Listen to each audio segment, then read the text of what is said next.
Welcome to Electrical Trends. Myself Biplav Wada. Today we will discuss about AC circuit. What is AC circuit? And initially we will compare between AC and DC. That is alternating current and DC current के बीच में हम comparison करेंगे. तो first जो point हम देखेंगे उसका definition क्या है AC का, ऑल्टरनेटिंग करंट का उसका डेफिनेशन क्या है. तो जिसका যে সকল কারেন্টের মান এবং অভিমুখ উভয় সময়ের সাথে পরিবর্তিত হয় তাকে অল্টারনেটিং কারেন্ট বলে. বর্তমান যুগে উৎপন্ন মোট শক্তির প্রায় 95% এসি. আর ডিসির ডেফিনেশন কি, যে সকল কারেন্ট এর মান এবং অভিমুখ উভয়ই সময়ের সাথে সাথে অপরিবর্তিত থাকে তাকে আমরা ডিসি বা ডাইরেক্ট কারেন্ট বলি. যেটা খুব বর্তমান যুগে খুব অল্প পরিমাণ শক্তি আমরা ডিসি থেকে পাই. यह মূলত লোডশেডিং এর সময় एसी सप्लाई एवं बैकअप रूप में व्यवहृत है. तो इसमें हमने क्या देखा कि डेफिनेशन में ऑल्टरनेटिंग करंट में जो करंट का वैल्यू एंड मैग्नीट्यूड एंड उसका डायरेक्शन है उसके टाइम के हिसाब से वो हर वक्त ऑल्टर होता है, चेंज करते रहते हैं. जहाँ डायरेक्ट करंट या डीसी में उसका करंट के मैग्नीट्यूड एंड उसका डायरेक्शन हर वक्त वो फिक्स्ड रहता है. तो यही इसका डेफिनेशन है. दूसरे जो पॉइंट हम कंसिडर करेंगे इसका कैरेक्टरिस्टिक. नंबर 1 एसी का कैरेक्टरिस्टिक एंड डीसी का characteristic. So here first of all the symbol of AC is the sine wave, and number B frequency of AC in India is 50 Hz. Number C we can generate 33 kV AC up to 33 kV AC. There are phase and neutral in AC supply. And what are the characteristics in DC? You can see that the symbol of DC is straight line.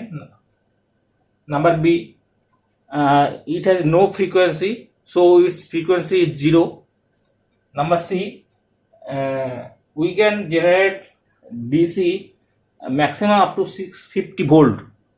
And last one is a D, that is DC supply में positive and negative वो present रहता है.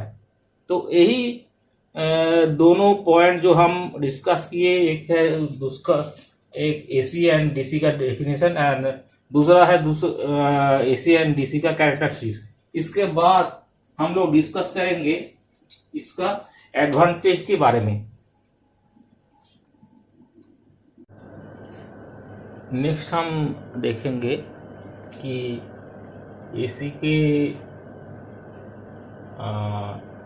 Advantage क्या है and DC का advantage क्या है. हम considering advantage of AC, point A, we can convert AC to DC very easily. हम लोग एसी को डीसी में खूब आसान तरीके से उसको रूपांतरित कर सकते हैं.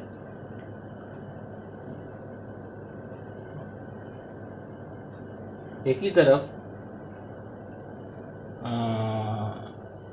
बी पॉइंट, नंबर बी है नेक्स्ट पॉइंट आपका एसी का एडवांटेज में.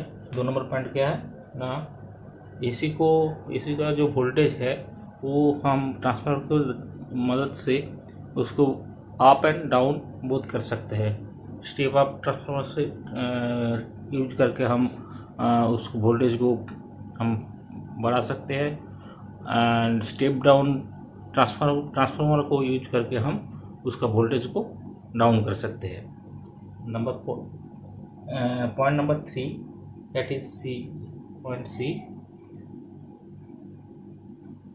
जो इक्विपमेंट हम यूज करते हैं एसी में वो comparatively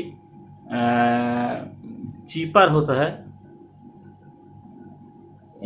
in sense of price. Point 4, the last one of advantage of AC is AC का लॉसेस बहुत कम होता है, इसलिए हम AC सप्लाई को बहुत दूर तक भेज सकते हैं. DC के एडवांटेज क्या है? पॉइंट नंबर 1, DC को हम वेरी इजीली स्टोर कर सकते हैं. पॉइंट नंबर 2, DC सप्लाई में कोई फ्लक्चुएशन नहीं रहता है, मतलब उसका मैग्नीट्यूड में फिक्स्ड रहता है. पॉइंट नंबर सी, DC का द्वारा परिचालित जो इक्विपमेंट हम यूज करते हैं वो वेरी इजीली उसको हम कंट्रोल कर सकते हैं. और point number 4, in time of emergency we can use the DC source. आखिर में आते हैं जो comparison of AC and DC, उसका बोथ AC एंड DC का एप्लीकेशन के बारे में. AC का एप्लीकेशन क्या है? Domestic and industrial equipment like fan, TV, motor, lift, fire, इनको चलाने में हम यूज करते हैं. और DC को हम क्या, traction motor, arc welding, electroplating, electrolytic, battery charger, इस सब चीज़ों में यूज कर सकते हैं. Thanks for watching. Please like, comment and share and subscribe our channel, and don't forget to press the bell icon for more updates.